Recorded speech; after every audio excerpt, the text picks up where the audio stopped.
Bâton et solament aux cigarettes que veignent Todray de Borduria.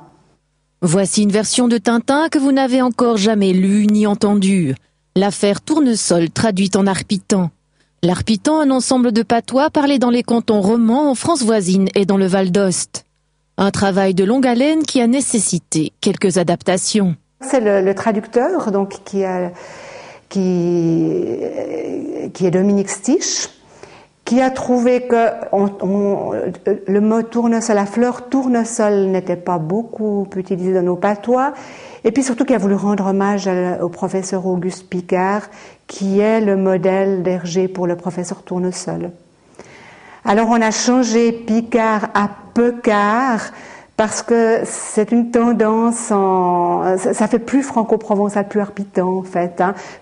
Piqué en arpitan se dit Peca. Alors c'est pour ça que ça est devenu Pecard. Chacun des personnages de l'affaire Pecard s'exprime dans un patois différent. Patois savoyard, lyonnais, vaudois en tête, puisqu'une partie de cette aventure, rappelons-le, se déroule à Nyon. Lorsque la voiture où se trouve Tintin et Haddock tombe dans le lac, les habitants de Nyon qui commentent parlent vaudois. Après, lorsque Tintin et le capitaine Haddock arrivent dans la maison de Topolino, il y a une radio, un poste de radio qui émet des phrases qui parlent en vaudois, et le professeur Topolino parle en vaudois.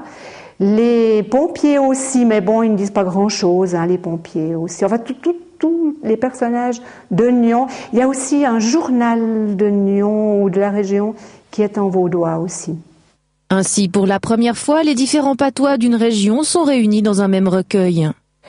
Pour moi, c'est une expérience assez extraordinaire de pouvoir lire ces patois. Vous savez, si je lis du savoyard dans cette graphie, je peux le lire avec l'accent vaudois et ça devient du patois vaudois parce que le savoyard est tellement proche. C'est surtout la prononciation qui change. Loin d'être réservée aux patoisans avertis, cette version unique de l'affaire Tournesol s'adresse à tous les férus de Tintin.